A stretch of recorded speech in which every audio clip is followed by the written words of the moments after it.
यांचा सत्कार पांगरीचे सरपंच रमेश काकडे।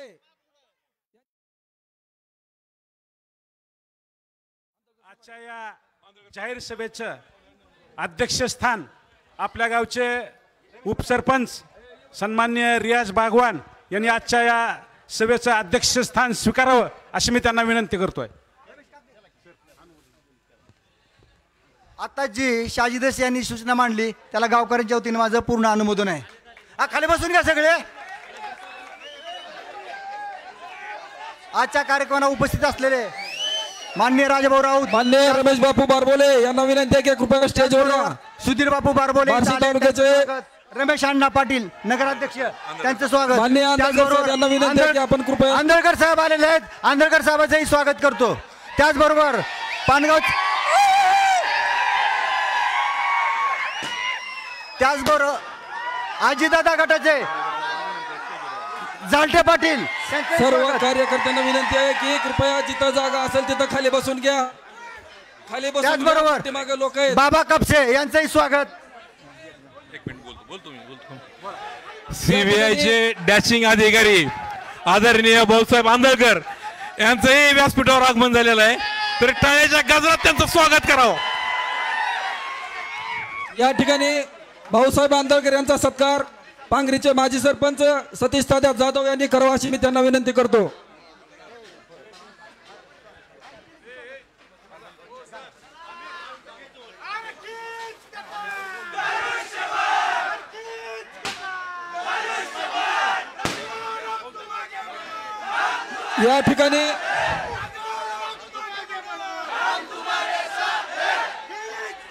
या ठिकाणी सर्व उपस्थित असलेल्या मान्यवरांचं पांगरी पंचकृषीच्या वतीने हार्दिक स्वागत। या ठिकाणी आपल्या बार्शी तालुक्याचे नगराध्यक्ष आदरणीय रमेश अण्णा पाटील यांचाही सत्कार या ठिकाणी करण्यात येत आहे आणि त्यांनी स्वीकारावा अशी मी त्यांना विनंती करतो। सत्कार करतील आदरणीय गराड सर। सन्माननीय सुधीर बापू बारबोले यांचा सत्कार धनंजय खवले यांनी करावा अशी मी त्यांना विनंती करतो।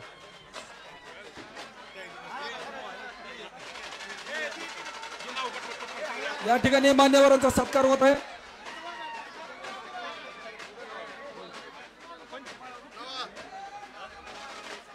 माननीय मोरे मेजर यांना विनंती आहे की कृपया सत्कार या पुढे घ्या।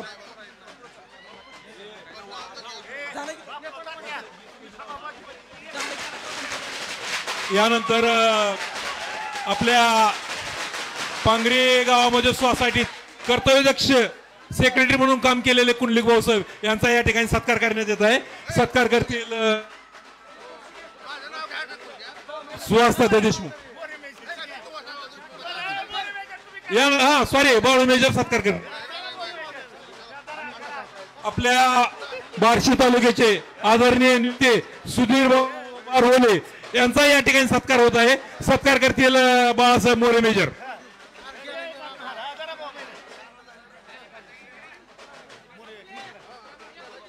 सुधीर बापू बारवले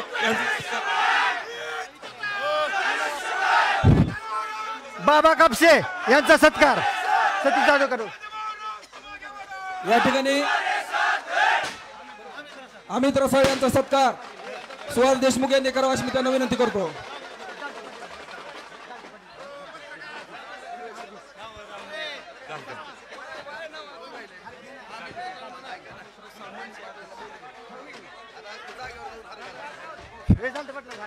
हॅलो, अजितदादा गटाचे बार्शी तालुक्याचे समन्वयक जालटे पाटील यांनी करावा अशी मी त्यांना विनंती करतो।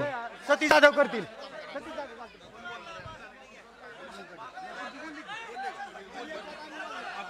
या ठिकाणी बार्शी तालुक्याचे नेते आजच्या वकील साहेबांना प्रचार सभेत प्रस्तावित करावे। आजच्या राजाभाऊ राऊत यांच्या प्रचार सभेची सुरुवात माननीय आपले ॲडव्होकेट अनिल पाटील हे प्रस्तावित करतील, त्यांनी ते करावं अशी मी त्यांना विनंती करतो। कृपया खाली बसून घ्या। पाठीमागे भरपूर माणसं आहेत, त्यांना पण सगळं दिसायला पाहिजे सगळं। अनिल काकडे यांनी स्टेज कडे यावे। हम तुम्हारे साथ हैं। आदरणीय राजाभाऊ राऊत सन्माननीय व्यासपीठ बंधू आणि भगिनीनो, सर्व येणाऱ्या- कार्यकर्त्यांना विनंती आहे की कृपया बसून घ्या. पाठीमाग आपलेच कार्यकर्ते बंधू माग उभा आहेत ते. खाली येणाऱ्या- बसून घ्या, खाली बसून घ्या. येणाऱ्या 20 तारखेला जी निवडणूक होणार आहे, येणाऱ्या 20 तारखेला जी निवडणूक होणार आहे त्या निवडणुकीला आपण राजाभाऊंना प्रचंड मताने निवडून द्यावं अशा प्रकारची विनंती करण्यासाठी आम्ही या ठिकाणी आलो आहोत. मित्रांनो, निवडणुकीचं वातावरण अतिशय चांगल्या प्रकारचं झालेलं आहे. कुठलीही निवडणूक, लोकशाहीमध्ये कुठलीही निवडणूक असो, विकासावर चर्चा होणं गरजेचं असतं. कुठलीही निवडणूक असली तरी विकासावर चर्चा होणं गरजेचं असतं.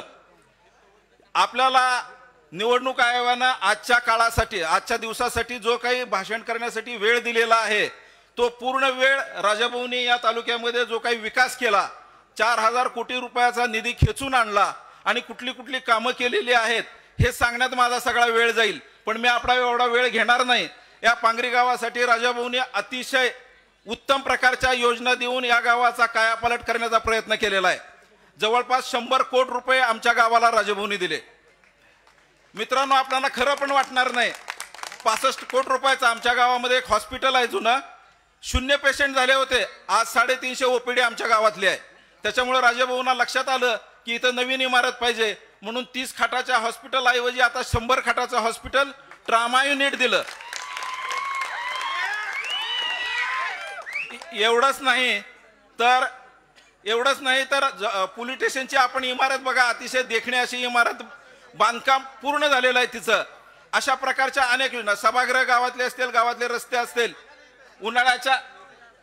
उन्हाळ्याच्या काळामध्ये आमच्या गावामध्ये बार्शीला जसं नळाचं पाणी अतिशय उत्तम येतं, तशा प्रकारचा प्रयत्न आम्ही गावकऱ्यांना दिलं आणि कुठल्याही प्रकारची आज तागायत गावकऱ्यांची तक्रार नाही.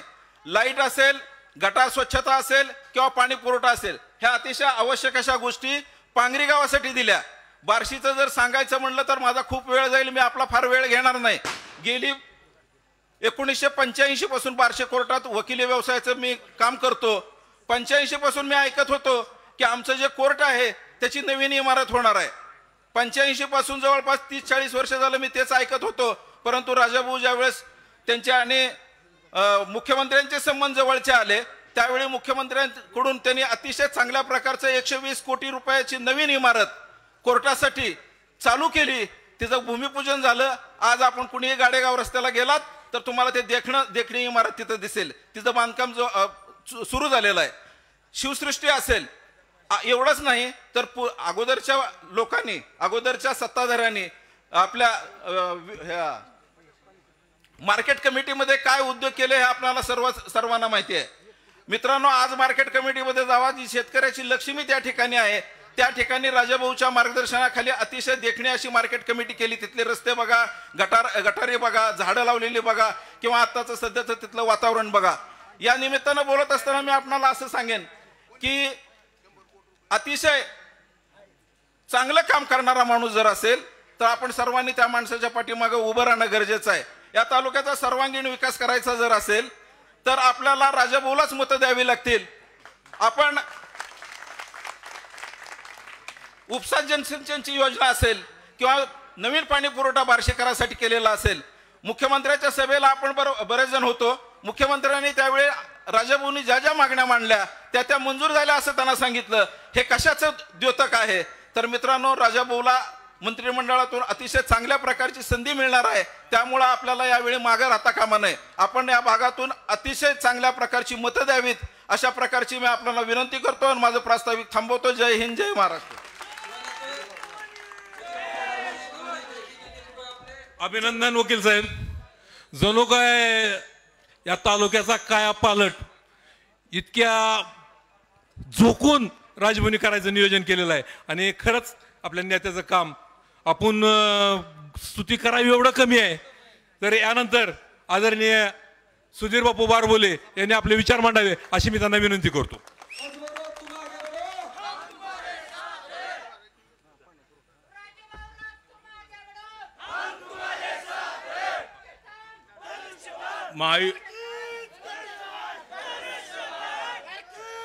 महायुतीचे उमेदवार, आपल्या सर्वांचे लाडके माननीय राजाभाऊ राऊत, उपस्थित स्टेजवर सर्व नेते मंडळी, वेळ कमी असल्यामुळे मी सगळ्यांची नावं घेत नाही.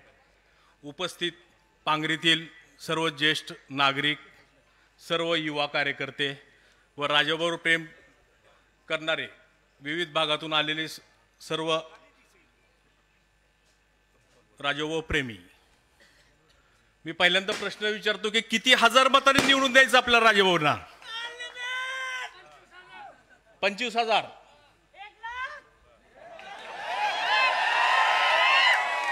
एवढा प्रचंड उत्साह बघून 25,000 आपण क्रॉस केलं हे निश्चित. आता या निमित्ताने मी सांगू इच्छितो, मी काही जास्त वेळ घेणार नाही. गेल्या 30 वर्षातलं विरोधकाचं काम आणि राजाभाऊचं ह्या 5 वर्षातलं काम हे बघणं गरजेचं आहे. आपल्याला लोकांसमोर जायचंय, आपला विकास आपण काय केलाय हे दाखवून आपल्याला मतं घ्यायची आहेत.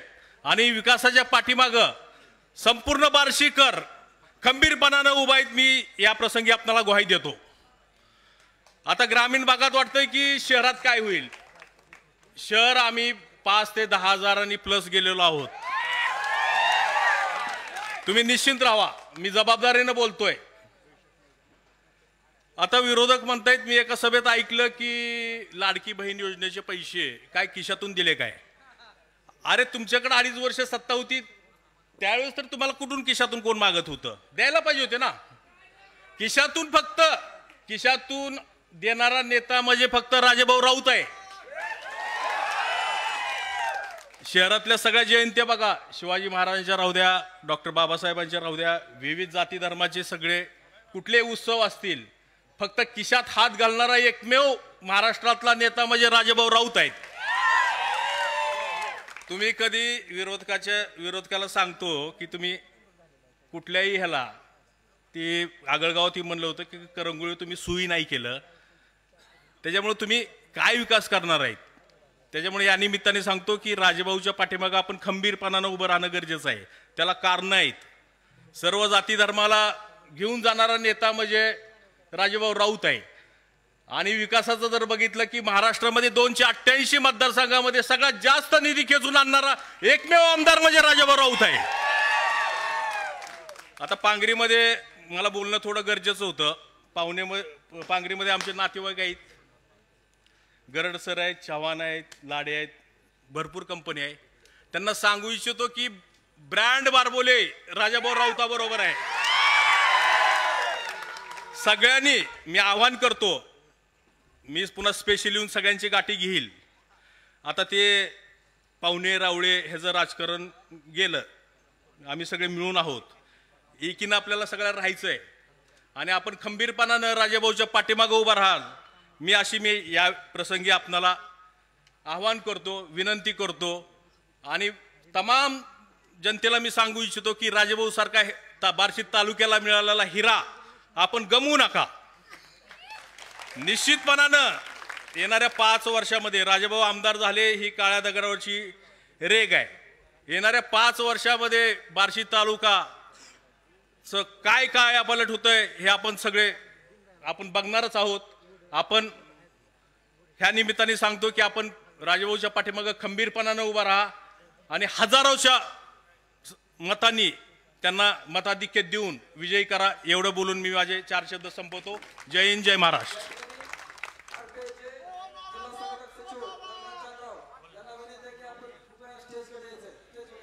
अभिनंदन बापू, अतिशय साध्या सुंदर भाषेत तुम्ही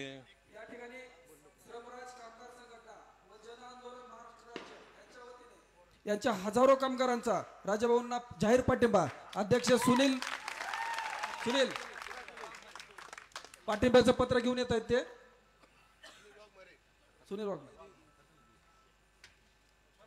श्रमिक राज कामगार संघटना व जन आंदोलन महाराष्ट्र राज्य अध्यक्ष सुनील वाघमारे राजाभाऊंना पाठिंबा देत आहे. यानंतर बार्शी नगरपालिकेचे माजी नगराध्यक्ष आदरणीय रमेश अण्णा पाटील साहेब यांना विनंती करतो की त्यांनी आपले विचार मांडावे. या ठिकाणी यानंतर बार्शी नगरपालिकेचे माजी नगराध्यक्ष माननीय रमेश पाटील सर यांना विनंती आहे की कृपया आपले विचार व्यक्त करावेत.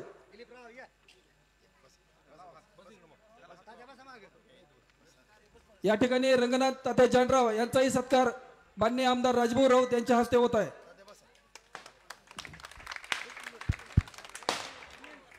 आज आपले नेते आपले उमेदवार आदरणीय राजभाऊ राऊत यांच्या प्रचाराच्या निमित्तानं या पांगरी गावामध्ये होत असलेल्या सभेसाठी उपस्थित असलेले या गावातील सर्व राजभाऊवर प्रेम करणारे माझे आपले सर्व मतदार बंधू आणि भगिनींनो, तुमचा आत्ताचा जोश बघितल्यानंतर पांगरीतून फक्त लीड किती मिळणार आहे एवढाच विषय बाकी राहिलेला आहे असं या ठिकाणी मला वाटतं. 30 ते 35 हजार येणार राजभाऊ होते. मित्रांनो, हे निवडणूक अत्यंत महत्त्वाची निवडणूक आहे. हे निवडणूक आपण विकासाचा मुद्दा घेऊन आज आपण या निवडणुकीच्या सामोरे जात आहे. परंतु गेले 6 टर्म तेव्हा जे आपल्या विरोधक आमदार होते हे आता 9व्यांदा आपल्या समोर उभा आहेत आणि इतके वर्ष त्यांनी सत्ता भोगून देखील या निवडणुकीमध्ये प्रचाराला त्यांच्याकडे कुठलाही मुद्दा नाही. फक्त आपल्याला नावं ठेवणं, टिंगल करणे, विनोद करणे, विकासावर एकही मुद्दा त्यांच्या स्टेजवर असलेला एकही वक्ता विकासावर आज बोलू शकलेला नाही. ही सगळ्यात दुर्दैवाची बाब आहे. मित्रांनो, आपले राजभाऊ ज्या ज्या सभेमध्ये बोलत असतील त्यावेळेस राजभाऊंना 1-1 तास त्या ठिकाणी विकासावर बोलतात आणि सगळ्या सभा झाल्यानंतर सुद्धा आम्ही म्हणतो भाऊ हा एक मुद्दा राहिला, हा एक मुद्दा राहिला. म्हणजे असंख्य कामं प्रचंड कामं त्या ठिकाणी आपल्या राजभाऊंनी केलेले आहेत. म्हणून एका बाजूला निष्क्रिय आणि एका बाजूला क्रियाशील अशा प्रकारचा फरक या ठिकाणी आपण लक्षात घेतला पाहिजे. 4.5 वर्ष हा आपला विरोधक घराच्या बाहेर देखील पडला ना, आपल्या सर्वांना माहीत आहे. कुणाच्या संपर्कात सुद्धा नाही. लोकसभेची निवडणूक झाली आणि त्यावेळची कारणं वेगवेगळी होती. काय आपल्या तालुक्यातून आपल्या विरोधी खासदाराला मतदान जास्त पडलं आणि ह्या लोकांना झोपलेल्या माणसाला जाग आली आणि आता आपला बी काय ते नंबर लागतो काय की. परंतु तशी परिस्थिती नाही. हे मतदान करणारे तुम्ही आम्ही सगळेच होतो. त्याची कारणंसुद्धा वेगळी होती हे आपल्याला सगळ्यांना माहीत आहे. मित्रांनो, राजभाऊ या तालुक्यासाठी सगळ्यात महत्त्वाचा मुद्दा मी आपल्या सर्वांना सांगू इच्छितो की शेवटी एका तालुक्याचा असू द्या, कुठल्या गावाचा असू द्या, त्याचं परिवर्तन, त्याचा विकास व्हायचा असेल तर सगळ्यात महत्त्वाचं आपल्याला जे काम असतं ते म्हणजे पाणी असतं. पाणी असल्याशिवाय आपल्या गावाची, आपल्या शेतीची प्रगती होऊ शकत नाही. म्हणून राजभाऊनं सर्वात जास्त लक्ष केंद्रित केलं ते सगळं पाण्यावर केलं. बार्शी उपसा सिंचन योजना गेल्या 28 वर्षापासून रखडली होती. आपणा सर्वांना माहीत आहे 700 कोटीची प्रशासकीय मान्यता मिळाली. त्यातल्या 350 कोटीची आज कामं चालू आहेत आणि 50-60% मित्रांनो कामं सुरू झालेली आहेत. ही बाब साधी नाही. एका 2.5 वर्षामध्ये जवळपास आपल्याला 4000 कोटीचा असं आपला निधी मिळालेला आहे. आणि पाण्यावर परत त्याबरोबर साठवण तलावाच्या बाबतीत सुद्धा आपण माहीत आहे जवळजवळ 37 साठवण तलाव भाऊने त्या ठिकाणी पाझर तलावाचं रूपांतर साठवण तलाव, ही स्वतःची कल्पना आहे भाऊंची. महाराष्ट्रात एकमेव आमदार आहे. कारण भूसंपादन करण्यासाठी लागणारा वेगळा पैसे त्यासाठी लागणार नाही, शासनाला जास्त खर्च येणार नाही. परंतु पाणी वाढलं पाहिजे, पाणी साठवून क्षमता वाढली पाहिजे आणि त्या ठिकाणी ओलिताखाली येणारं क्षेत्रसुद्धा वाढलं पाहिजे. आणि प्रत्येक शेतकऱ्याला त्या ठिकाणी पाण्यापासून आपल्या शेती त्या प्रकारे कशा प्रकारे चांगली उत्पन्न घेऊ शकाल या दृष्टीनं राजभाऊने साठवण तलावाला त्या ठिकाणी प्राधान्य दिलेलं आहे. म्हणून माझ्या मित्रांनो, आपल्या तालुक्याचं भवितव्य जर बदलायचं असेल, हा प्रगतीचा आलेख असाच कायम ठेवायचा असेल तर तुम्हाला राजभाऊला खंबीरपणे आपण साथ दिली पाहिजे. मला खात्री आहे आता जे माझे वयोवृद्ध उभं म्हणले 35 ते 40 हजार अशा ज्येष्ठ माणसाला आतून ज्यावेळेस बोललं जातं ना त्यावेळेस हे शब्द खरा होत असतो. मित्रांनो, याच पांगरीमध्ये आपण बहु निवडून आल्यानंतर एक विजय सभा आपण निश्चित घेऊ आणि त्या ठिकाणी ज्यांनी आपल्या भाऊवर टीका केली त्यांना सडेतोड उत्तरं देऊ. आता काय ज्याला आपण खासदार केलं, हां, ती त्याला तसं म्हणल्यामुळे ती माझ्यावर काल तुटून पाडला 2 ठिकाणी बोललाय. तुम्हाला सगळ्याला सांगू, करू भाऊ खुलासा करू का? भाऊ कुठे करू का खुलासा? मित्रांनो, तुम्हाला आता ह्यातला काही जी तरुण मुलं आहेत, व्हॉट्सअप फेसबुक वापरतात, त्यांना बऱ्यापैकी माहिती आहे, बाकीच्याला माहीत नाही. हरकत नाही, आता ओपन झालं म्हणलं सांगायला काय हरकत नाही. विषय असा झाला होता, आगळगावला आपल्या प्रचाराचा शुभारंभ होता. रणवीर भाया आपल्या मार्केट यार्डातून 1000 विद्यार्थ्यांची बाईक रॅली काढली होती. आपल्याला आगळगावला जायला रस्ता तो एकच होता. जात असताना माहीत असताना त्या सोपळच्या बंगल्यासमोर काय 4-5 पोलिस घेऊन त्या उमेदवाराचा थोरला भाऊ, त्याचं वय वर्ष 77 आहे, आणि खुर्ची टाकून येणाऱ्या जाणाऱ्या माणसाला तो खुन्नस देत होता. रणवीर भाई आल्यानंतर सुद्धा त्याला ज्या पद्धतीने हातवारे केले ती तुम्हाला मी बाईकवर सुद्धा सांगू शकत नाही. अशा पद्धतीने विचित्र अशा, म्हणजे ज्याचं वय आजोबाच्या वयात आहे, ह्या माणसाला या वयात सुद्धा भाऊ त्याला बुद्धी नाही. आणि मग टी व्हीला फक्त दाखवलं गेलं एक की आपल्या रणवीर भायानं आपल्या तरुण पोरांनी त्या ठिकाणी जोशपूर्ण गोंधळ घातला म्हणून. मार्केट यार्डापासून निघाल्यापासून माझा मुलगा रोहित आणि रणवीर भाया एकाच गाडीवर होते. माझा मुलगा महागर रणवीर पुढे होता. रणवीर भायाला आपल्या त्या थोरल्याला बघितलं की मुळातच टाळकं हलतंय. त्याला एकच माहिती आहे, माझ्या बापाला सगळ्यात जास्त त्रास ह्या लोकांनी दिला आहे, ही सापडली की सोडणार नाही. आणि नेमकं त्याने तीच चूक केली आणि रणवीर भाईला राग सहन झाला नाही. मित्रांनो, रणवीर भाई ज्यावेळेस हातवारी करत होता, गाड्या उभा केल्या आणि मग त्याला आपले रणवीर भाईच्या स्टाईलमध्ये त्यांना चालू केलं. मग ती बघता ती आत गेला. आत गेल्यानंतर मग माझ्या मुलानं त्याला काय केलं, भैया खाली बस, जाऊ दे, आत गेला, खाली बस. थोडी समजायची भूमिका घेतली, हरकत नाही, ते चुकला असं, खाली बस. पण रणवीर भाईच्या डोक्यात जे राग होता, तुनं माझ्या मुलाला तू गप रे म्हणून प्रेमानं असं पाठीमागा मारलं. आणि विरोधकांनी ती फक्त तेवढीच क्लिप काढली आणि तीच व्हायरल केली. आणि रमेश अण्णाच्या मुलाला रणवीर भायानं मारलं म्हणून सांगितलं. मित्रांनो, मी अत्यंत स्वाभिमान आहे. मी माझ्या मुलाला आणि सांगतो, आधी महत्त्वाचं, आम्हाला कुणालाच काय माहीत नाही. सभा संपली, रात्री 1 वाजता मी जेवण कुठे मिळणार नाही म्हणून खांडविल्या का हॉटेलला मी जेवायला गेलो. 12:15 साडेबारा वाजले असतील. आणि 12:45 पहिला मला फोन कोणाचा आला असेल तर रणवीर भायाचा आला. हो अण्णा, असं झालं म्हणले, आणि ती क्लिपमध्ये विरोधकांना व्हायरल केली. मी म्हणलं काय झालं भैया? काय नाही, आम्हाला बी कळलं नाही म्हणले, जोशमध्ये म्हणले, आम्हाला आठवलं बी नाही, माहिती बी नाही, रोहितला माहीत नाही. सभा संपली, आम्ही बी आलो, घरी जेवलो, आम्ही आपापल्या घरी गेलो. आत्ता घरी बघितलं तर माझ्या असाचे क्लिप गेले. मी रोहित भाईला पाठीमागं हळूच चापड मारली होती जोशमध्ये. आपण म्हणतो का नाही धराधरी म्हणल्यानंतर गबस करतो का नाही, त्यातला प्रकार झाला. मित्रांनो, काही कारण नाही, त्याला निमित्त झालं आणि सगळ्या तालुक्यात त्याने आमची बदनामी करण्याचा प्रयत्न केला.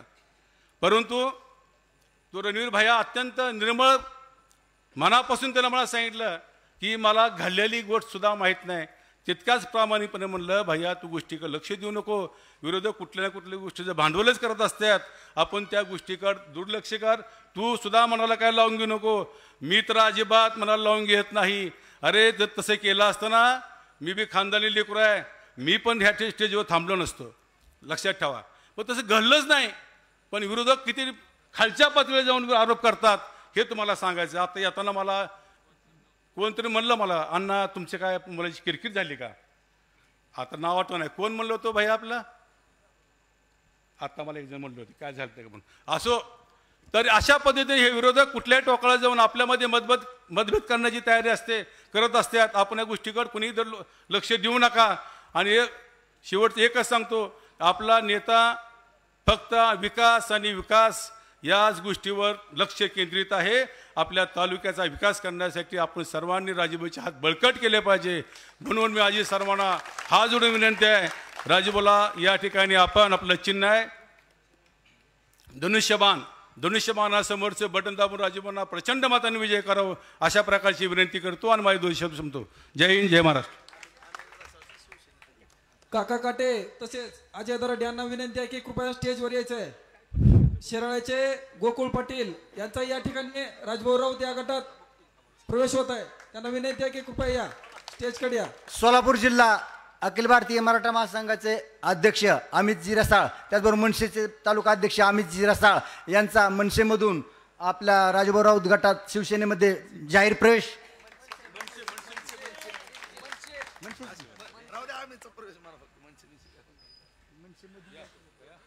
आदरणीय अमित भाई रसाळ यांचा मनसेमधून राजभाऊ राऊत गटामध्ये म्हणजेच आपल्या शिवसेनेमध्ये जाहीर प्रवेश होत आहे. राजभाऊ राऊत तुम आगे बढ़ो. सर्वांनी टाळ्या वाजवून करा. अरे खींच के तन, खींच के तन.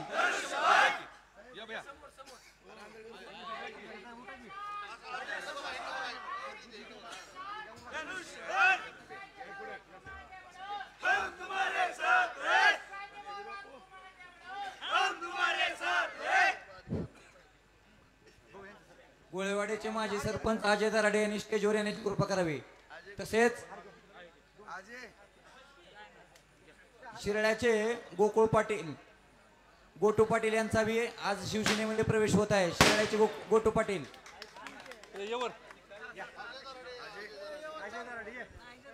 गोळेवाडीचे सरपंच अजय दराडे यांचाही सत्कार राजभाऊ राऊत यांच्या हस्ते होत आहे.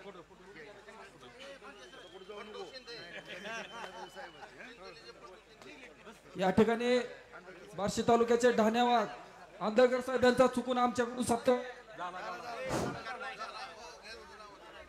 यानंतर आपल्या बार्शी तालुक्याचे शिवसेनेचे नेते आदरणीय भाऊसाहेब आंधळकर यांना विनंती करतो की त्यांनी आपले विचार मांडावेत.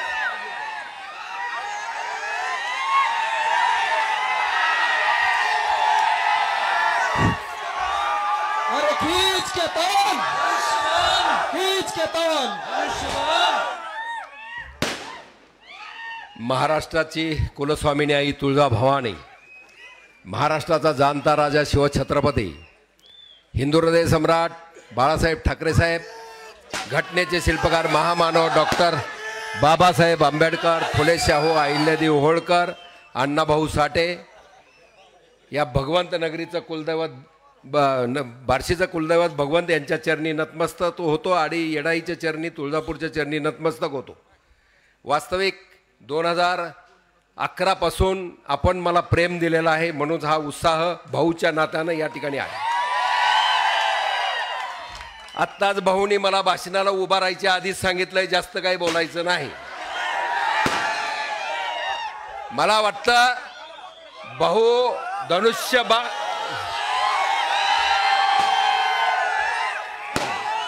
धनुष्यबाण खींच के तान धनुष्यबाण जे म्हणताय त्या पद्धतीनं या ठिकाणी राजाभाऊ राऊत यांना प्रचंड मतानं विजयी करा. पहिली जाहीर सभा याच ठिकाणी आपण घेऊ, विजयी जाहीर सभा या ठिकाणी घेऊ आणि त्या सभेमध्ये काय धुवायचं ती धुत बसतो, काळजी करायचं काय कारण.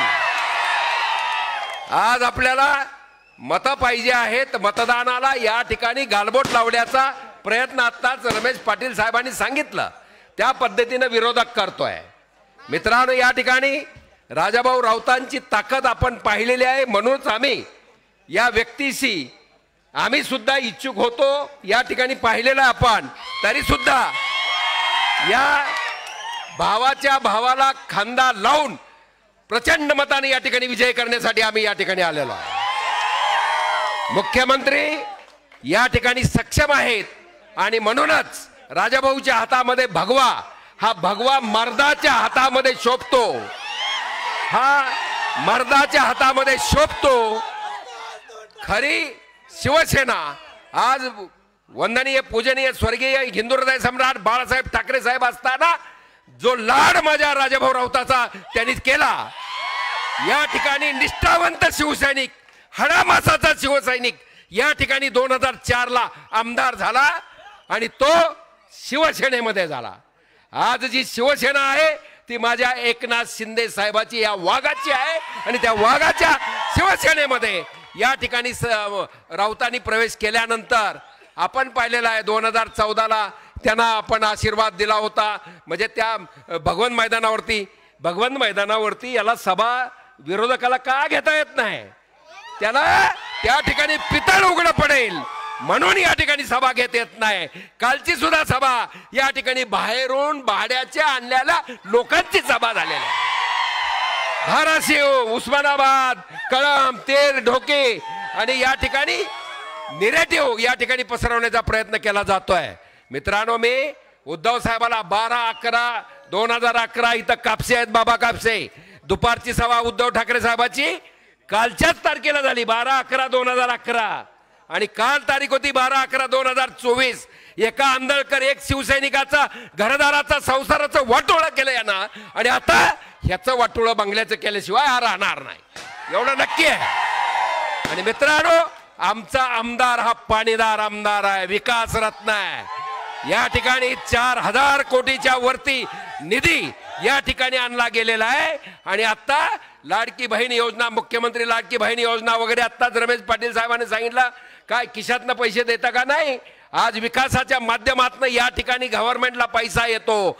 त्यातून 1500चे किती करणार, 2021चे काय करणार ते मुख्यमंत्र्यांनी सांगितलेलं आहे. ते काय खिशातनं देत नाहीत, परंतु एकच शब्द वापरतो राजाभाऊची माफी मागून, कारण तुम्हाला खिशातनं पैसा द्यायची सवय मोडलीम आणि चौफुल्यामध्ये लागलेली आहे. त्यामुळे हा प्रॉब्लेम आहे. जास्त बोलत नाही, तेवढंच बोलतो. आणि या ठिकाणी पुढे जायचं आहे. पुढची सभा आहे, पुढची सभा आहे.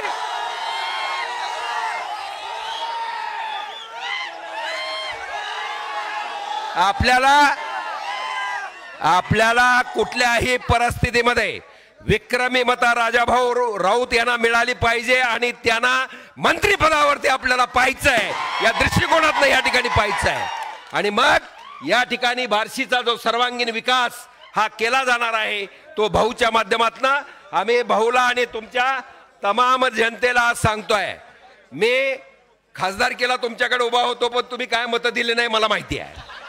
कारण मी जर हे आत्ताच भाऊ बरोबर आलो तर पहिलाच आलो असतो तर परिणाम वेगळा झाला असता. बरोबर आहे का? ते धाडस तुमच्या या सुपुत्राने या ठिकाणी दाखवलं. आणि आजच तुमच्या देखत सांगतोय, यापुढे मी आमदारकी काय लढवणार नाही. भाऊनं मला काय करायचंय ते ठरवलेलं आहे, त्यामुळे काळजी करण्याचं इथं कारण नाही आहे, एवढंच सांगतो. आणि भाऊच्या खांद्याला जमीन हिकडली तिकडे काय होईल ते होईल, आता मी काय कुठं जाणार नाही. कारण मी शिवसेनेमध्येच आहे, माझं रक्त शिवसेनेचं आहे. आणि त्यामुळं भाऊच्या खांद्याला खांदा लावून आयुष्यभर काम करण्याचं ठरवलेलं आहे. त्यामुळे राजाभाऊचा विजय निश्चित आहे, एवढंच सांगतो आणि थांबतो. या ठिकाणी शिवमुद्रा ग्रुप बाजारपेठ पांगरी या सर्व सदस्यांचा राजभाऊ राऊत गटात प्रवेश होत आहे. जोरदार टाळ्या आपण स्वागत करू त्यांचं. आपल्या पांगरीचे बाबा खबाले आपल्या शिवसेनेमध्ये जाहीर प्रवेश करीत आहेत. तरी सर्व राजभाऊ राऊत तुम आगे बढो. या ठिकाणी शिवमुद्रा ग्रुप बाजारपेठ पांगरी अध्यक्ष बाबासाहेब खबाले त्यांच्या 25 कार्यकर्त्यासह आपल्या शिवसेनेमध्ये प्रवेश करत आहेत. त्यांचं स्वागत. त्यांनी व्यासपीठावर यायचंय. राजभाऊ राऊत भाऊनी त्यांचा हार घालून सत्कार करावा अशी मी त्यांना विनंती करतो. जैनुभाई बागवान यांचाही सत्कार माननीय आमदार राजभाऊ राऊत. जैनुभाई शेख यांचा सत्कार माननीय आमदार राजभाऊ राऊत यांच्या हस्ते होत आहे.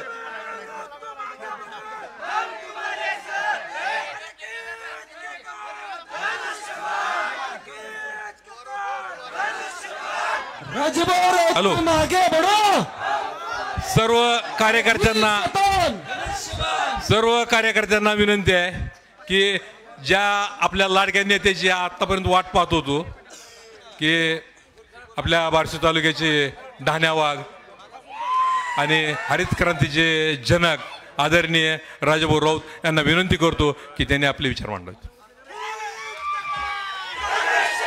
राजभाऊ राऊत तुम आगे बढो. राजभाऊ राऊत तुम आगे बढो. अच्छा, खींच के तोन.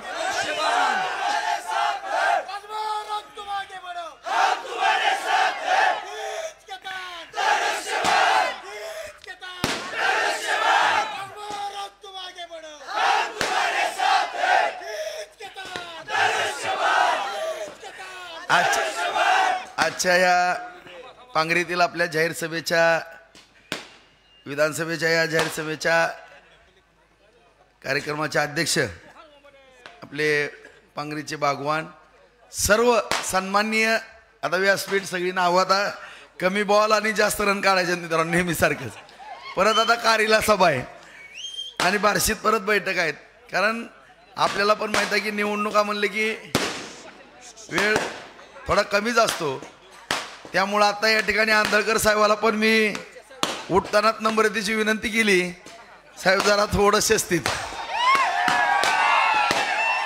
आणि आपली विजयाची सभा आपण ह्या ठिकाणी घेऊ काय बोलायचं आणि काय करायचं त्या ठिकाणी ठरवू आज या ठिकाणी अरे अरे अरे बंद पोळलं का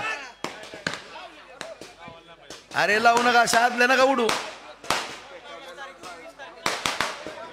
फटाकडी पडली असेल तरी विजवायचं काम करा पोळलं का कोणाला हा हा आणि सर्वांनी खाली बसून घेण्याची विनंती आहे उपस्थित सर्व वडीलधारी मंडळी तरुण मित्र बांधवांनो माझे सर्व उपस्थित शेतकरी बांधव या भागातील सर्व मतदार बंधू भगिनी घराघरातून ऐकणाऱ्या माझ्या सर्व माता भगिनी आज बांधवांनो या ठिकाणी या विधानसभेच्या निवडणुकीच्या निमित्तानं होत असलेल्या या जाहीर सभेला आपण सगळेजण या ठिकाणी मोठ्या संख्येनं उपस्थित राहिला त्याबद्दल सुरुवातीला सर्वांना धन्यवाद देतो सगळ्यांचे मनपूर्वक या ठिकाणी आभार व्यक्त करतो बांधवांनो कारण आज ही निवडणूक खऱ्या अर्थानं आपल्या बार्शी तालुक्याचं भवितव्य ठरविणारी निवडणूक आहे कारण आपल्या सर्वांनाच माहीत आहे की आपण या बार्शी तालुक्यामध्ये आता प्रत्येक लहान थोरांना माता भगिनींना ज्येष्ठ नागरिकांना सर्वांना जर विचारलं तर निश्चितपणानं सगळ्यांच्या चेहऱ्यावरती फार मोठा आनंद या बार्शी तालुक्यामध्ये या झालेल्या 5 वर्षातल्या विकास कामाच्या माध्यमातून या ठिकाणी होतो कारण आपण प्रत्येक गाव असेल शहर असेल वैराग भाग असेल या सगळ्या भागामध्ये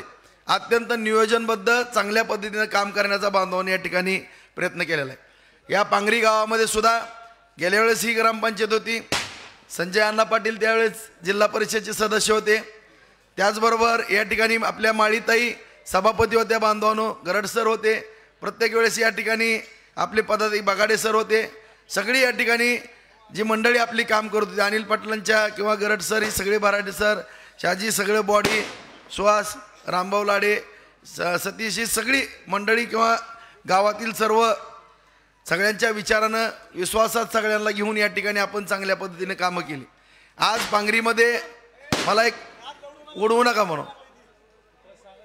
हे उडवू नका कोणातर डोक्यात लागेल माझं पण डोकं फुटलो ते एकदा 11 टाके पण उडवू नका आदली आज या ठिकाणी कुठं लागेल कोण आज या ठिकाणी आपल्या सर्वांनाच माहीत आहे बांधवांनो की जवळपास पांगरीला सुद्धा आज आपल्या जलजीवन मिशन योजना पूर्वीची योजना सगळे रस्ते त्याचबरोबर पोलीस स्टेशन हॉस्पिटल सगळा जर हिशोब केला तर जवळपास 100 कोटी कशाला म्हणतात विचार करा तुम्ही आज एवढ्या मोठ्या प्रमाणामध्ये आज आपण या ठिकाणी कामं करू शकलो आज बार्शी तालुक्यामध्ये संपूर्ण तालुक्यामध्ये जर बांधवांनो पाहिलं तर निश्चितपणानं या ठिकाणी आपण उपसा सिंचन योजनेच्या माध्यमातून 700 कोटीची मान्यता आणली 350 कोटीच्या निविदा काढल्या त्याचीही कामं चालू आहेत आज साठवण तलावाच्या माध्यमातून सुद्धा जवळपास 37 साठवण तलाव या ठिकाणी आपण बार्शीला मंजूर केले 35 साठवण तलावाची कामं बांधवांनो चालू आहेत फक्त 2च तलावाची अडचण येते ती एक म्हणजे चिंचोली जी आपल्या पांगरीशी निगडीत आहे ती आज या ठिकाणी बाकीचे सगळे साठवण तलाव या ठिकाणी अत्यंत चांगल्या पद्धतीची कामं झालेली आहेत त्यापैकी आपल्या जवळच्याच गावाला पाहिलं तर पांढरीचा सुद्धा साठवण तलाव आपला पूर्ण झालेला आहे त्याचं सुद्धा पाणी आपण उन्हाळ्यामध्ये पांगरीला या ठिकाणी पिण्याकरता आणण्याचा या ठिकाणी प्रयत्न केला आणलंही आणि अशा रीतीनं येणाऱ्या पावसाळ्यामध्ये हे सगळेचे सगळे साठवण तलाव पूर्ण होणार आहेत नागझरी भोगावतीवरचे 18 किटीवेर म्हणजे कोल्हापूर पद्धतीचे बांधारे त्याचबरोबर आपल्या घोरवड्यावरती 8 बांधारे जलयुक्त शिवारमधून केलेली कामं या सगळ्या माध्यमातून तुम्हाला मी आवर्जून सांगू इच्छितो माझ्या शेतकरी बांधवांना की माझ्याकडनं लिहून घ्या मित्रांनो येणाऱ्या 8 महिने ते 1 वर्षाच्या आत जवळपास 50,000 एकर जमीन आपण आपल्या तालुक्यातली बागायत करणार आहोत. अशा रीतीनं माझ्या सगळ्या शेतकरी बांधवांना या ठिकाणी दिलासा देण्याचं काम करणार आहोत. आजही मी पांगरीतल्या माझ्या सर्व या पंचक्रोशीतल्या माझ्या बांधवांना, शेतकरी बांधवांना मी सांगू इच्छितो की ममदापूरची मंडळी आली असतील किंवा सगळी इकडली पांढरी असेल किंवा पुढं डाळे पिंपळगाव वगैरे हा परिसर आहे, हिंगणी आहे, जवळगाव आहे, आपलं कळमवाडी आहे, त्याचबरोबर कोरेगावचा तलाव आहे, आपला पाथरीचा तलाव आहे, पाथरीची पण आली असतील या ठिकाणी सगळीजण. सगळ्यांना जबाबदारीने वाक्य वापरतो मित्रांनो की 23 TMC पाणी हे उजनीचं पाणी मराठवाड्याला जाणार आहे आणि मराठवाड्याला जात असताना ती चोराळखळीवरनं पाणी जाणार आहे आणि ते पाणी लवकरात लवकर सगळे मराठवाड्यातले आमदार बंधू भगिनींना एकत्र घेऊन सातत्यानं आपल्या सगळ्यालाच माहिती आहे की केंद्र सरकार आपलं आहे आणि राज्य सरकार सुद्धा 3 दिवस झाला आपण सर्वे पाहत असलात तर त्या ठिकाणी सुद्धा 165च्या पुढं जागा आपल्या या ठिकाणी दाखवल्या जातात. सर्वेमध्ये सगळ्या 165 आणि येणाऱ्या 8 दिवसामध्ये माझ्या माहितीप्रमाणे आणखीन 15-20 जागा वाढायची शक्यता नाकारता येत नाही. म्हणजे 180 ते 190च्या पुढं जागा आपल्या या ठिकाणी महायुतीच्या येणार आहेत आणि त्या माध्यमातून तुमच्या आशीर्वादानं आणि त्यामध्ये आपल्या बार्शीचा सुद्धा प्रथम क्रमांकाने त्या ठिकाणी नंबर आहे मित्रांनो आणि कुठलीही आता काळजी करण्याचं कारण राहिलं. आणि त्यावेळेस ज्यावेळेस ही पाणी जाणार आहे मी जबाबदारीने बोलतो असं माझ्या विरोधकांनी पण बोलावं, कारण या ठिकाणी आता आपल्याला सगळ्यांना मोठा उत्साह आला होता साहेबांच्या भाषणाच्या वेळेस, परंतु सगळ्याची इच्छा असते बांधवांनो की विरोधकावरती टीका करावी. कारण मी पाठीमागं सुद्धा हात जोडून सांगितलं होतं की कुणी कुणावरती टीका करू नका, विकास कामावरती तुम्ही बोला.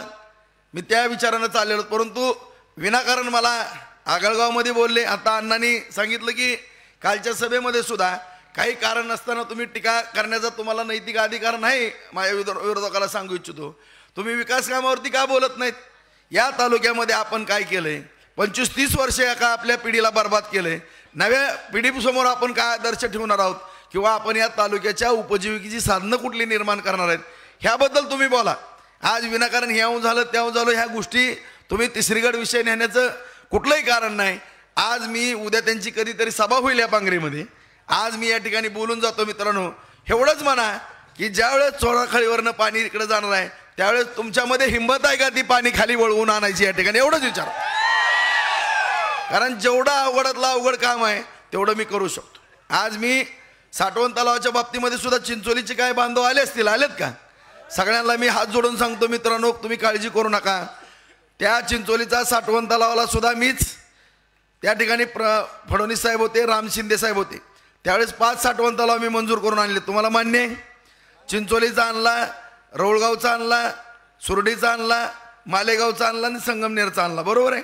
5ही ऑर्डर एकाच वेळेस काढलेल्या होत्या. फक्त त्या ठिकाणी तो रस्ता डायव्हर्शन जो करायचा आहे त्या रस्त्याला 40 कोटी रुपये लागतात आणि 40 कोटी रुपये जर त्यामध्ये निधी ॲड करायचा म्हणलं तर त्याला त्या मापदंडामध्ये बसत नाही. ती साईट आपली रद्द होईल. तसं जर करायचं म्हणलं तर तसं करता येत नाही, कारण एक जर गोष्ट केली तर राज्यामध्ये तो नियम लागू होतो.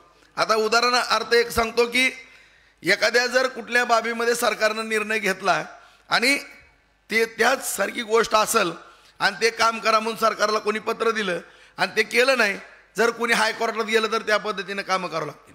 त्याच पद्धतीनं जे साठवण तलावाला बजेट पडत असतंय त्या बजेटच्या जादा पैसे त्या ठिकाणी जात असल्यामुळं त्या ठिकाणी अडचण येते. त्यामुळं आता आपला हा लातूर रस्ता पूर्ण केलेला आहे, तुम्हाला मान्य आहे, सगळा डांबरी केलेला आहे, कारण तो कॅन्सल होत होता. परंतु सगळ्या रस्त्याला आंदोलनं होऊ लागली, गुडघ्या एवढे खड्डे पडले होते, म्हणून हा रस्ता आपण 140 कोटीचा रस्ता केला. आणि खऱ्या अर्थानं लातूर ते टेंभुर्णी हा मार्ग 4 पदरी होणार आहे. तुम्हाला तेही माहीत आहे. माननीय गडकरी साहेबांनी लातूरच्या सभेमध्ये सांगितले, त्याचा DPR तयार झालेला आहे. मी ताबडतोब पाठपुरावा करून त्या रस्त्याचं डायव्हर्शन करून कसल्याही किमतीत राजेंद्र राऊताचा शब्द आहे साठवण तलाव करून दाखवणार, म्हणलं की दाखवणार. तुम्ही अजिबात काळजी करू नका की ज्या विरोधकांनी माझ्याबद्दल तिथं काड्या खावत्या त्यांना तुम्ही एवढंच विचारा, अरे मी नारळ सुद्धा आणखीन फोडलेला नाही तिथला, माहित आहे ना तुम्हाला. ती अधीक्षक अभियंता आले होते, तिथं गडबड करायला लागली, हातात नारळ घेतली होती, नारळ फोडा. मी म्हणलं नाही, मला माहित आहे तिथं टेक्निकल काय अडचण आहे, ती अडचण दूर झाल्याशिवाय मी नारळ फोडणार नाही. आणि तुम्हाला मी सांगतो ज्या दिवशी मी नारळ येऊन फोडल त्याच्यात 2 ते 2.5 महिन्याच्या आत ती साठवण तलाव पूर्ण करून देऊ, एवढा शब्द या ठिकाणी.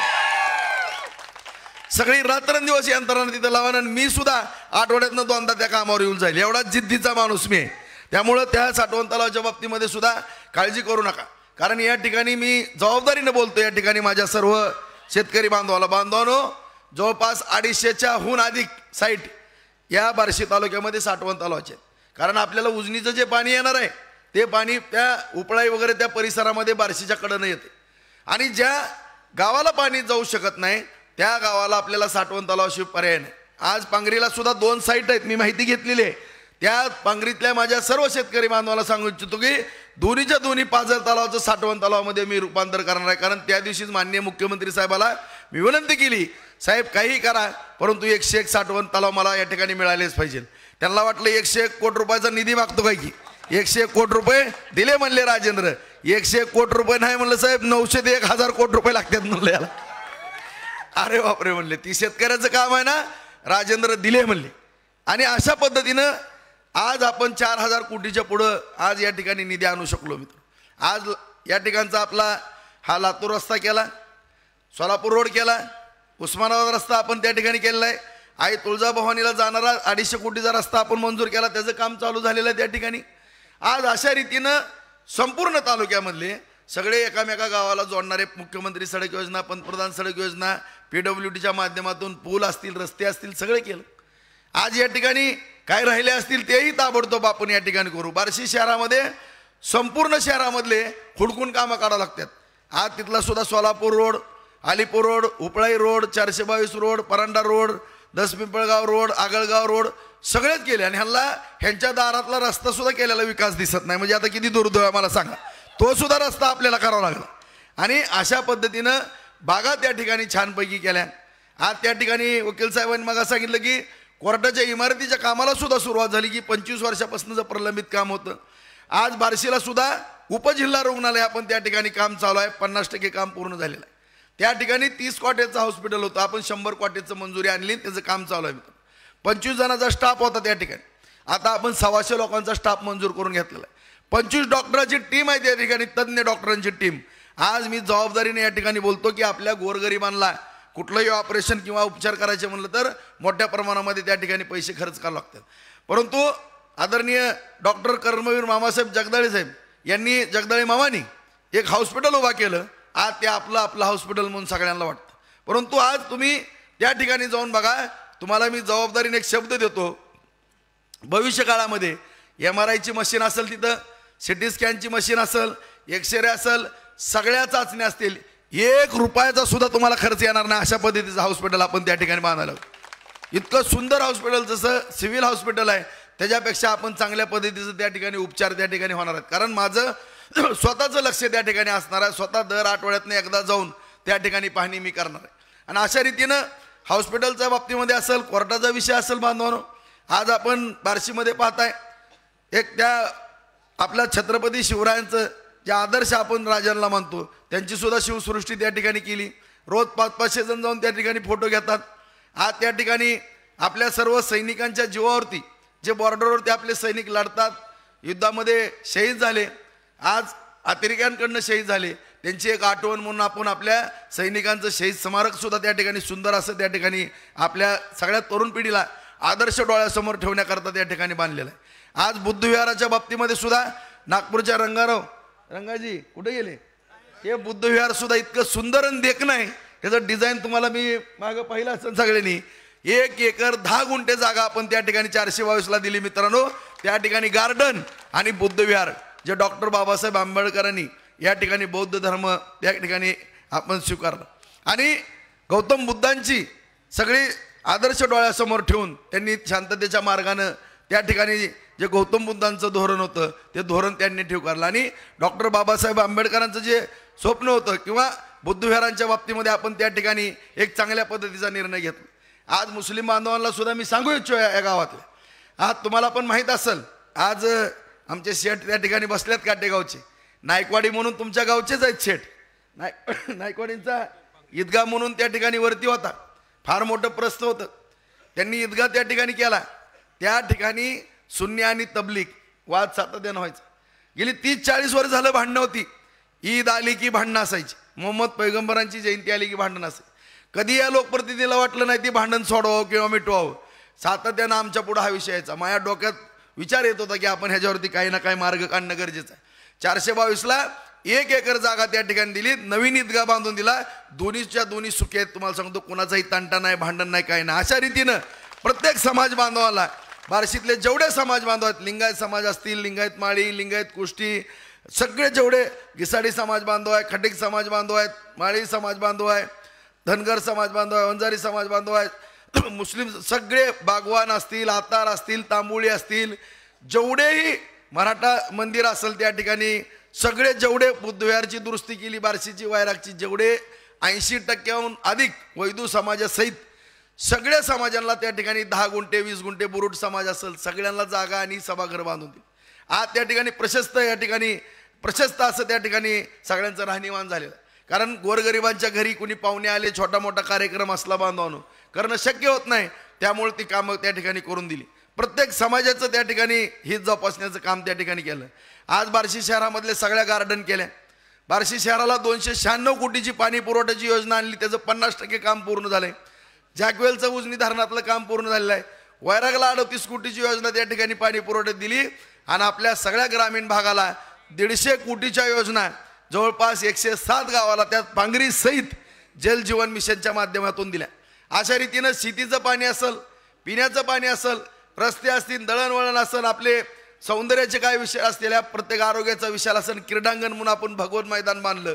43 कोटीला आपण 422ला त्या ठिकाणी मान्यता आणलेली. मित्रांनो, अशा रीतीनं सर्व स्तरावरती आपण आज विकास करतो. आज MIDCच्या बाबतीमध्ये सुद्धा गाताच्या वाडीला जाऊन बघा.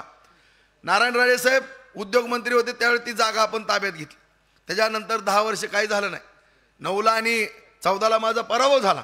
10 वर्षात काही झालं नाही. परंतु आता त्या ठिकाणी 2-5 युमीचे ट्रान्सफर, त्याचे सबस्टेशन बनवले, नगरपालिकेनं पाणी दिले, सगळे कारखाने उभा लागलेले आहेत. तुम्ही जाऊन बघा. तिला सगळ्या 4 ते 5 हजार तरुणांना त्या ठिकाणी रोजगार मिळणार आहे.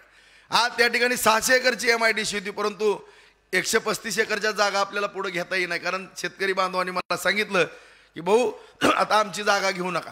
त्यामुळे मी वैरागला संतनाथ सहकारी साखर कारखान्याची 243 एकर जागा आहे. मित्रांनो, 283 एकर होती, परंतु 40 एकर जमीन विकून त्या ठिकाणी काही बँकेतले पैसे भरले गेलेले आहेत. एक 10 कोटी रुपयाचं कर्ज बँकांचं राहिलेलं आहे. त्या ठिकाणी जवळपास 180 एकर जमीन आपण MIDCला त्या ठिकाणी देणार आहोत. त्या वैराग भागामध्ये सुद्धा एक MIDC असेल आणि संतनाथ कारखाना जो ह्या पापी माणसानं बंद पाडला तो पुन्हा एकदा कारखाना चालू करण्याच्या दृष्टिकोनातून आपण प्रयत्न करतो. तोही कारखाना सहकाराच्या माध्यमातून आपण करतो. कारण एवढं पाणी 50,000 एकर जमीन बागायत होते म्हणल्यानंतर आपल्या तालुक्यात मोठ्या प्रमाणामध्ये ऊस होणार आहे. त्यामुळे तो कारखाना चालू करणं गरजेचं आहे. कारण तोही कारखाना बंद पाडला, हाही कारखाना बंद पाडला, हे नीत येऊन आर्यन कारखाना काढला, बँकेला 320 कोटीला लुटलं, बँक बुडवली. मित्रांनो, सगळ्या शेतकऱ्यांचे 30 कोटी रुपये बुडवले, 18 कोटी रुपयाचे शेअर सगळ्याचे घेतले तेही बुडवले. आणि अशा रीतीनं बँकेच्या बाबतीमध्ये सुद्धा बट्ट्याबोळ केला. बाजार समितीच्या बाबतीमध्ये 30 घटना घडली आणि अशा चुकीच्या पद्धतीने या ठिकाणी कामकाज करायचं. परंतु त्या सगळ्या चुका दुरुस्त करण्याचं आपण काम केलं. आज बाजार समिती तुम्ही जाऊन बघा कशा पद्धतीने बाजार समिती सुंदर चालवतं. आपण पहिलं 2 कोटी रुपयाच्या वरती उत्पन्न नव्हतं, परंतु पहिल्या वर्षी रणवीर चेअरमन झाला, 7 कोटी आलं. दुसऱ्या वर्षी 8 कोटी आलं. तिसऱ्या, चौथ्या, 5व्या वर्षी 12 कोटी रुपये आले आणि आता 6व्या वर्षी 13 कोटी रुपयाचं उत्पन्न आलं. कशाच्या जीवावर आलं मला सांगा तुम्ही. आज त्या ठिकाणी रस्ते, गटारी, दिवाबत्ती, सौर ऊर्जा, वेअरहाऊस, कोल्ड स्टोरेज, जनावरांचा बाजार सगळं केलं आपण त्या ठिकाणी. एवढी सगळी कामं करून सुद्धा 15 कोटी रुपयाची FD शिल्लक आहे. पहिली काही सुद्धा शिल्लक नव्हती. कामगाराच्या पगारी त्या ठिकाणी होत नव्हत्या. संतनाच्या पगारी ह्यांनी कधी केले नाहीत. आज अशा परिस्थितीमधून आज आपण ती बाजार समिती इतक्या ताकदीनं केली. जवळपास 20 ज्वारीच्या मिला चालू झाल्या. जवळपास आता 20-22 कडबा कुट्टे आहेत. डाळ मिल बंद पडलेल्या नवीन 5 डाळ मिल तयार झाल्या बार्शीमध्ये. गांधी मालकानं सोयाबीनचा प्लॅन्ट केला. आणखीन 3 सोयाबीन प्लॅन्ट तयार होणार आहेत. त्याकरता मी काय उद्योगपतींना त्या ठिकाणी सहकार्य करतोय आणि त्यांच्या माध्यमातून आज आणखीन बार्शीला जवळपास पहिला एक आता 500 टनाचा आणि आणखीन 500 टनाचे त्या ठिकाणी असे 4 सोयाबीनचे प्लॅन्ट या ठिकाणी बांधून होणार. त्यामधून काय होणार आहे, आज मालधक्का सुद्धा त्यामधून चालू होणार आहे. रेल्वेचा ब्रॉडगेज मालधक्का चालू झाल्यानंतर रोज एक वॅगन पूर्ण 40 ते 50 डब्याची वॅगन रोज भरून DOC आपल्या इथनं जाणार आहे. अशा रीतीनं त्या ठिकाणी सुद्धा रोजगार मिळणार आहे. वाहनाला 400 400 500 500 वाहनाला काम मिळणार आहे. या ठिकाणी रोजगार उपलब्ध करणं या ठिकाणी खऱ्या अर्थानं लोकप्रतिनिधीची एक जबाबदारी असते. पाणी आणणं, शेती भिजवणं हे लोकप्रतिनिधींना कामं करायची असतात. परंतु दुर्दैवानं या तालुक्यामध्ये टिंगल टवाळीशिवाय काय झालेलं नाही मित्रांनो. आणि अशा रीतीनं संपूर्ण तालुक्यामध्ये आज विकास कामं करत असताना प्रत्येक गावाला 2 कोटी 3 कोटी 5 कोटी 10 कोटी 20 कोटी असा निधी दिला. आणि आज तुम्ही आणलं का कधी निधी? आज मला फक्त 10 वर्ष मिळाली. 10 वर्षातली खऱ्या अर्थानं या 2.5 वर्ष मला सत्तेतली चांगली मिळाली. नाहीतर माझ्याकडे कधी सत्ता होती? आयुष्यभर विरोधी पक्षात काम करण्याची वेळ आमच्यावरती आलेली होती. परंतु 6 टर्न तुम्ही आमदार होता, 2 टर्न तुम्ही मंत्री होता. तुम्ही काय केलं? आज एवढं तालुक्याचं वाटोळ केलं आहे. फक्त टीका, टिंगल टवाळी, भांडं लावणं, कुचकं बोलणं ह्याच्याशिवाय ह्यांना काही येत नाही मित्रांनो. कारण या ठिकाणी बोलण्यासारखं कुणाला तोंड नाही. आम्हाला तोंड नाही का? काही आम्ही बोलू शकतो. आता ही खासदार काही बोलायचा संबंध आहे त्याचा? तुम्हीच किती जणाला सांगत होतो मी हातापाया पडू पडू. ह्याला म्हणलं ही मलाच म्हणते राजूभाऊ थोरला भाऊ आहे, थोरला भाऊ आहे म्हणला, आणि आपलाच कार्यक्रम करायला निघाला. बघा आता तुम्हीच बघा आता द्यायची का पुढच्या वेळेस मतं त्याला? आता तू ये म्हणा पुढच्या लोकसभेला, बघू म्हणा कसं असतंय. आता तुझं खरं रूप कळलं. पोटात शिरला माझ्या पोटात शिरला मित्रांनो. काल आता अण्णांनी आज विषय काढला म्हणून मी बोलतो. आता रणवीर आणि रोहित सख्या भावाच्या वरचं प्रेम आहे ना त्या दोघांमधलं. तुम्हाला सांगतो इतक्या एका जीवानं पोर राहतात. चुकून असं करतानाही झालं त्याचा व्हिडिओ व्हायरल करायचा. अरे तुम्हाला लाज वाटायला पाहिजे. जी मुलं स्वतः गाडीवर आली, स्वतः गेली, सगळं त्यांच्या लक्षात परत आलं. त्या लहान मुलांना सुद्धा तुम्ही ज्यांना आणखीन लग्न जरी झालेली असली त्यांची तरी एक थोडं आणखीन त्यांच्यात एवढं ही आहेत का ती? आज त्या ठिकाणी तुम्ही कशा पद्धतीने अश्लील चाळे केले त्या ठिकाणी बंगल्याच्या समोर बसून, कशा पद्धतीने तुम्ही वागता. आता आम्ही कसे विचार आहेत? आता साहेबांनी धू असा धुतला असता की त्याला पळताभुई थोडी झाली.